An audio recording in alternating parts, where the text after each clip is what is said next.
Hey guys, it's Scott's Game World here, and I have a new video for you today. I'm going to show you two different OR gates and two different AND gates.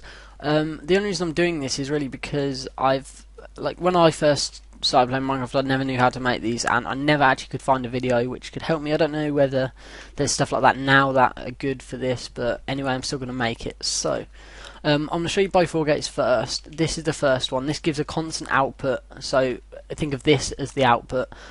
So this torch here is constantly lit unless you either trigger it so it turns off. So as you can see, this piston, is constantly powered by this. And if you want to turn it off, you can then change it by pressing on pressure pad B or pressure pad A. But I've also added it just so you can use either, and you see it turns it off. So literally just build it exactly how I have. Ignore this part. This is just to add more onto it, but you can add as many different OR sort of things as you possibly want. So just build it like that. You can just build it straight. So just literally this side here, just on here as well. You don't have to ignore that stuff. The only reason I put it underneath is so that you can activate the redstone from both pressure plates, rather than having wires going everywhere and that sort of thing. So I'll show you where this sort of setup is useful. Over here I have made a door, which you kind of can't really see if you just think it's some sort of rock, but actually it opens up and into a cave system. So this, as you can see, this is actually the AND gate, but you could use it as like an OR gate. The only reason it's AND gate is because I've got both sides to oh no, sorry, it is an OR gate.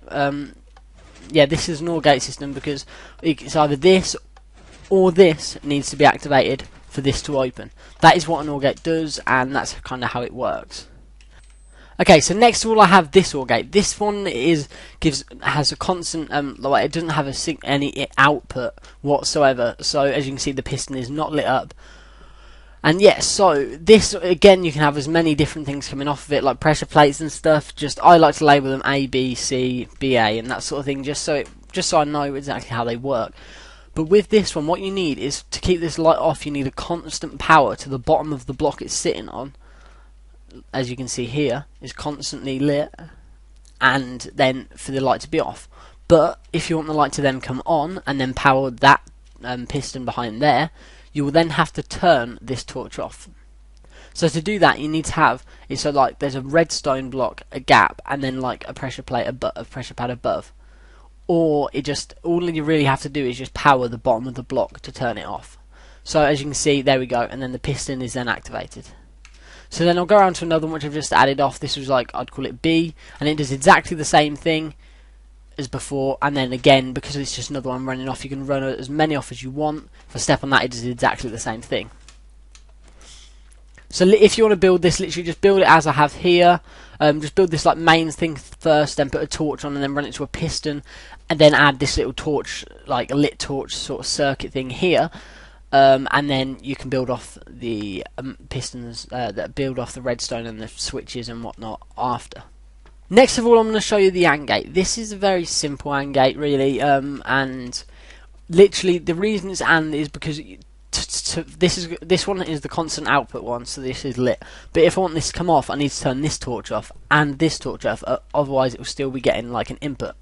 So to do this, you'll need to have something pressed on A and on B, because as you can see, the redstone is going into the bottom of the block, which is then powering it, which will then turn it off or turn it on if it's the other way around.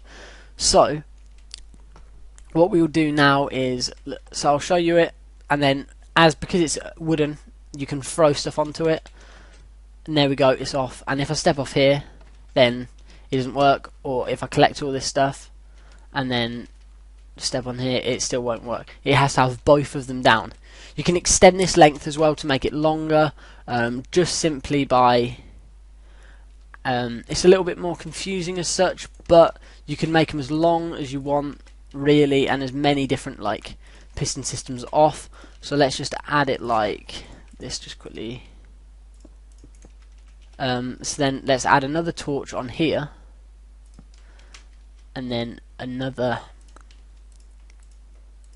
So there we go. Now what you'll have to do is you have to turn off all three of them, but to do that you have to then activate that to turn the first one off, step on this, and then throw something on the next one, and then it will work. So you can make these as long as you want, different sort of switches, it will all still work. Now I have the other AND gate. This one has no output whatsoever, so the piston is not lit up. If you want to build it just like this. And literally all you have to do is, it's just like the OR gate I showed you before, it needs a constant power input but from both sides now. So then you have to turn off both of these torches to actually get this torch to work. I think you could probably, yeah, you could add up as many as you want really on here. You just have to get it to work in a similar kind of sense. So let's just try and add another one on. So here we go, this should work. So there we go, now I can turn that off by powering that. Then I can stand on here and then also can throw on that to make this work. So you see it's a little bit more confusing as such to add more off, but even with this it's still extremely simple to do so. I'll just quickly go over and show you the upper view from this AND gate because I didn't do that beforehand. But yes, so this is kind of my really basic version of AND gates and OR gates. I hope this helped you in some way. In later videos, if you guys want it anyway, I'll show you kind of where these sort of different things can all be put together and made useful to do certain tasks and that sort of thing. But anyway, thank you very much for watching. I hope you enjoyed this tutorial. If you did, I'd really appreciate if you could subscribe. And yeah, thank you very much. Bye.